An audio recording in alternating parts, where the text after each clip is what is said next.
Non, bah, comme nous le dit tout à l'heure, c'est une équipe, en tout cas sur le plan défensif, c'est une équipe très très compacte, avec un bloc très très très resserré. Bon, c'est difficile de rentrer dans le bloc par du jeu au sol. Et offensivement, c'est une équipe qui a une très bonne relation à partir de la ligne médiane. Moi, c'est une ligne militaire et capable de rentrer dans ton bloc par du jeu au sol, capable aussi de passer au-dessus, parce que quand il passe au-dessus de Nino pour les deuxièmes ballons, c'est de amuñu football bu figé ba nga naan ñoom lii rek la ñu mën. Ils sont capables ci ñaari fànn yi ñuy attaquer mooy par du jeu au sol, jeu de possession avancé déséquilibré. Ils sont capables aussi, comme nous, passer au-dessus du bloc ou de contourner. Parce que le bloc, tu vas rentrer dans le bloc, ou tu vas contourner, ou tu passes au-dessus. Et nous avons une capacité de faire ñetti façon yoyu nonu yep. Mais comme nous m'avons dit, c'est un défaut aussi, c'est surtout entre cette ligne défensive et cette ligne médiane dans la relation technique. C'est pas sans le ballon, c'est avec le ballon. Si tu as un ballon, ils ont des difficultés sous pression. Mais quand tu les laisses jouer,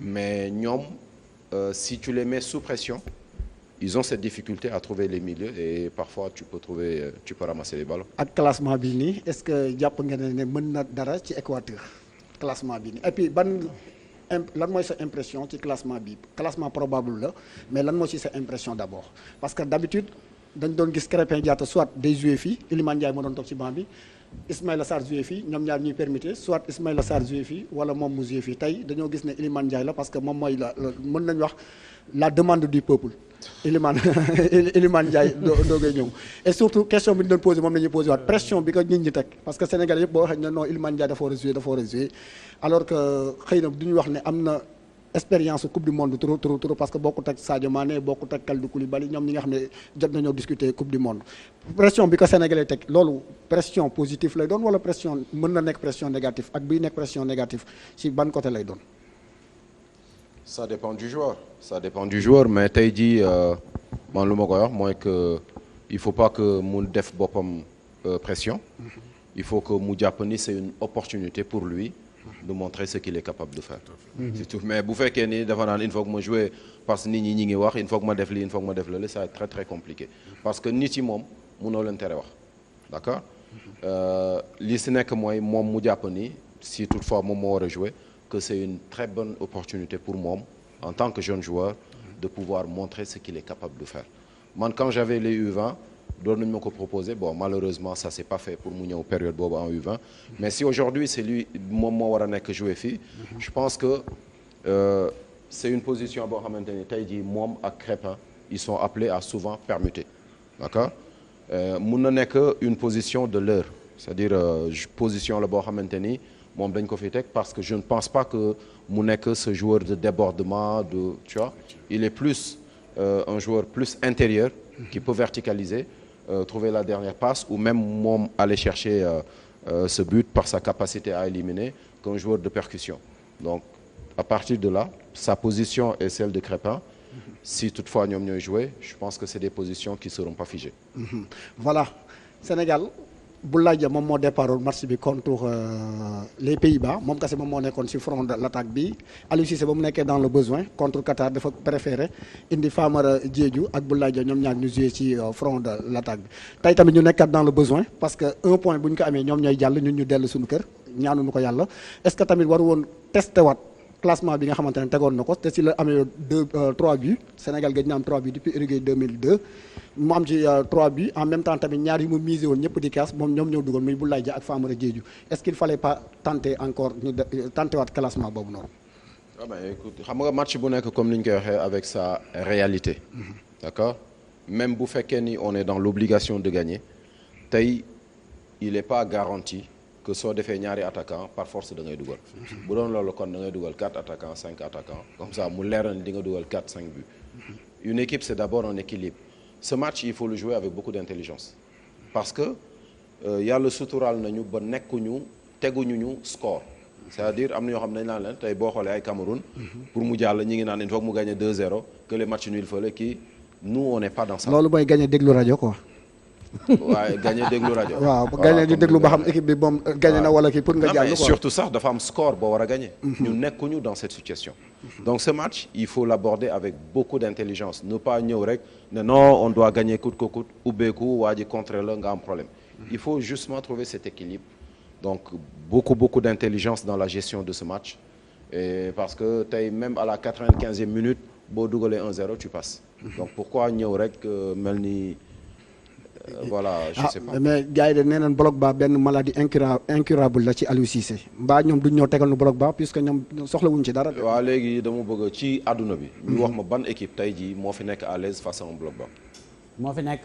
à l'aise face à un bloc bas ban équipe ci àdduna bi moo fi nekk à l'aise face à un bloc bas équipe boo xamante ni tey jii dañ naan non kii boo ko tegalee bloc bas day ñëw dugg si def ni def na li def na. mais buñ jëlee par exemple. waaw non dama laajte rek ban équipe. waaw mais mën nañoo wax Barça par exemple boo tegee bloc bas dina def tiki takaam xool lan la ñuy jouer de même que Bayern par exemple tey boo doon jouer bloc bas bu ñu mënta percer ci biir dañuy dem wuti ay ballon arrêté wut ay corner teg ko dugal pare ci. teg ko dugal pare ci. waaw ni nga waxee moom dafa yomb na amul benn équipe boo xamante ni tey dafa nekk plus à l'aise face à un bloc bas parce que quand on parle de bloc bas c'est réduction des espaces. c'est automatique équipe dafa soxla espace quelle que soit équipe bu mu munti nekk équipe dañ fa mel ni comme nit man yow keneen ak keneen dafay soxla di noyyi di jël air. équipe boo xamante ni noyyiwul mooy équipe boo xamante ni dañ ko asphyxier mettre ko sous pression xam nga équipe bi nga xamante ni dafa soxla air mooy équipe bi ba soxla espace tey quand tu mets un bloc bas mais xañ nga ko air après voilà on peut trouver des circuits de temps en temps gagner 1-0 difficilement gagner 2-1 difficilement tey xëy na boo ñëwoon def benn bloc haut ñëw ak moom dina la dóor 3-0 wala 4-0 nga indi bloc bas mu gagner la 1-0 donc équipe boobu nekkoon en difficulté. mais tey bloc bas boobu bu fekkee ne tey jii ñii di Équateur dañu ñëw ak seen bloc bas alors ban feem la Sénégal mun a ñëwee ba mun a bënn bloc bas boobu ba mun a am li ñu soxla nag ban jeu lañu la ñu imposer ci moment boobu. non mais bloc bas dafa am ay armes yoo xamante ni tey jii c'est pas fait du lu bees. face à un bloc bas on te demande de contourner par les côtés.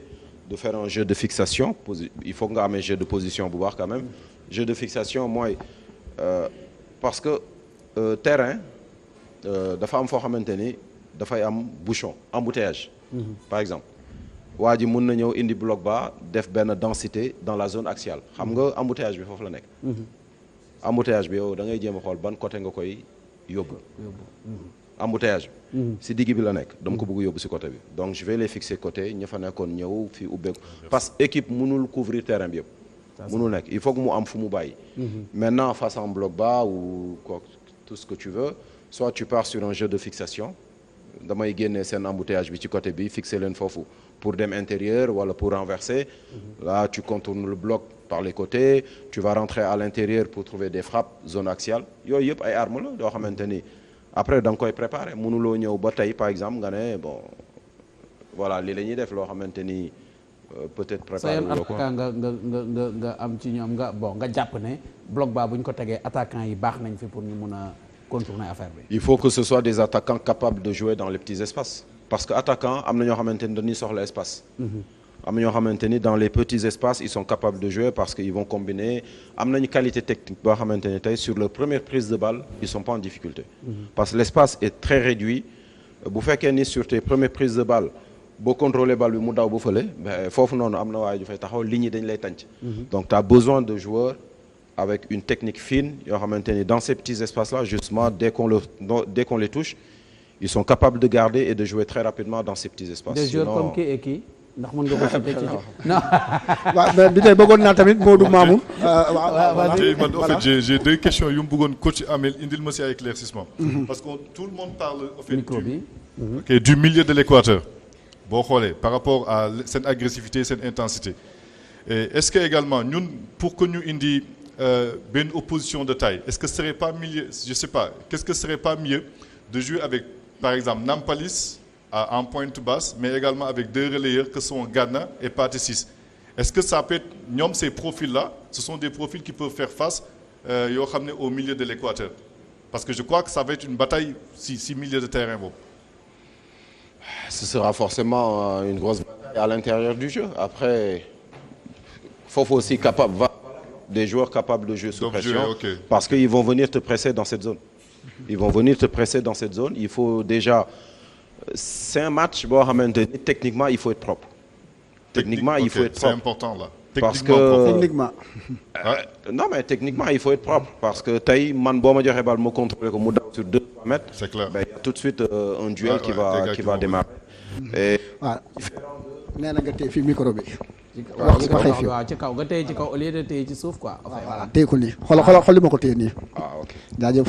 non xam moom bal bi la xam quoi ak big beeg. non ñun buñ demee Ibrahima Boye daf ñuy wàññi quoi tey sama damay fayu tey man maa aaye. Bon, il faut avoir des joueurs techniquement qui sont très très propres parce que les espaces vont être très très réduits. Et bu fekkee ni tey comme je sais pas am na ku ko wax sànq il faut est-ce que dañu ñëw xeex ak ñoom. Non, mais peut-être leur force principale, c'est justement cette bataille. Est-ce que da ngay ñëw fekk leen ci seen confort parce que tu viens dans leur confort. Tout à fait, ça je suis d'accord. Est-ce qu'il faut pas les sortir de leur confort? Parce que la nga xamante ni moom mooy fooru nit ki yow nga ñëw bëgg ko fekk si loolu. Peut-être que da nga koy jox plus avantage que leneen bu fekkee ni yow loolu du sa force. Bu fekkee ni yow loolu sa force la comme moom. Tu peux, y a pas de souci après ku mën sa morom dóor ko bu mu tëdd comme ni ñu koy waxee. beneen bi mooy certitude yi quoi parce que bon je sais que souvent les coachs ils travaillent avec des certitudes si 2 matchs yi ñu am ni si surtout Aliou Cissé nga xam ne moom c'est un conservateur et defe naa wàllu boobu ñoom ñaar ñoo ci yem. sànq yaa ngi koy toj newatul ci biir de léegi da lay jàngal. nekk ci colonne waaw donc déjà au niveau des certitudes coach 2 matchs yi yan certitude lañ jàpp ne Aliou Cissé moom la par rapport au match contre Hollande ak match bii passé yan certitude la. Aliou il a ses certitudes depuis c'est pas que si match yi nii. parce que xam nga nit koo xamante ni mi ngi fi depuis des années du xaar ba benn tournoi ñëw mu ne damay changer li ma doon def noonu yëpp. parce que loolu mu doon def noonu yoonu moo ko indi fi mu nekk nii tey. gars Sénégal nekk champion d'Afrique Sénégal nekk numéro 1.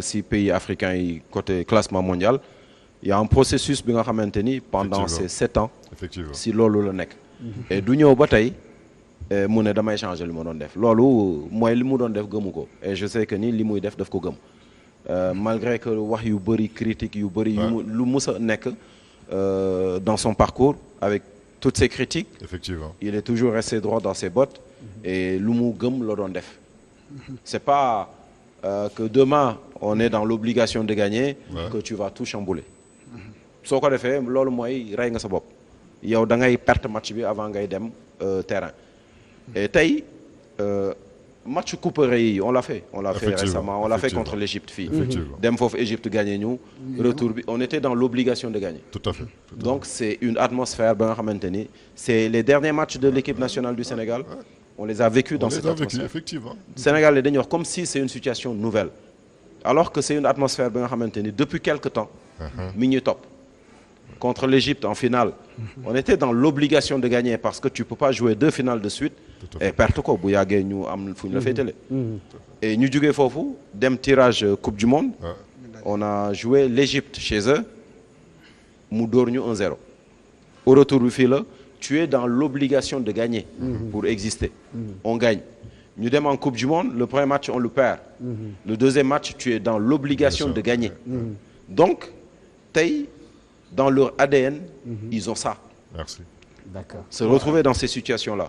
Peut-être man yaw qui ñun ñoy tit na non suba match bi mais les joueurs ils sortent pas de leur ordinaire. Ils sont dans une situation. Voilà. Mais bu tey damay woo Thioro en attendant Thioro di installer moo poser question quelques mots Modou kii waaye c'est bon oui. Modou mën na ñëw. Voilà merci. Alors Modou vas-y. waaw ñëw laaj. Non pas choix. Dan lay poser quelques questions. Mais c'est vrai entraîneur. Non limloo naa ko ba sonn ay heures mais du musa lim heure. Non c'est un vrai. Voilà Modou déjà. xam nañ ne peut-être am ban impression nga am ci classement bi. Ouais, après moi voilà j'ai pas l'habitude di wax ci classement wala choix coach. Parce que voilà depuis petit dañuy jàngal ne choix coach moom c'est à respecter. C'est à respecter. Voilà benn question lañ lay poser yow football nga yaa ngi Victoria Pleasant football nga Ligue des Champions daje nga ak ay joueurs yu bëree bëri est-ce que équipe ñi nga doon dajal ay équipe ay joueurs équatoriens ñoom ñi ngi si woon. ban joueur Équateur nga ñu mën a limal actuellement. Actuellement yoo xam ne bokkoon nañ ci. soit joué ngeen wala bokk ngeen terrain. amul ci équipe Équateur bi amul kenn koo xam ne mës nañ daje mais après da ngay xam joueurs yi comme seen milieu terrain bi mu ngi ci haut niveau bi mu ngi Brighton ak. leur capitaine là mu ngi def compétition bu am solo. donc voilà après am nañ yeneen individualité et tout. voilà donc pronostic rek après ñu jeexal. suba Sénégal day gagné day match nul lu muy def. waaw day gagné incha allah. ñaata la ñuy gagné. 2-0. 2-0 bi tey. 3-0. 3-0 man 3 rek. ah Traoré. merci. 2-0 ah. oui je pense que El Khayri. El Khayri yow da ngaa war a ñaan sëriñ nga. mauvais pronostiqueur là moo tax duma ci pronostic. ah ok c'est bon. Gagné rek laay ñaan Youssou Dabo on va gagner combien ah Youssou. alors. voilà donc ñu bàyyi kon Coro mu ñëw. alors kon woowal Coro. ah Coro ñëwal. tay dafa grève na. waaw non dafa kii woon dafa sonn. dafa grève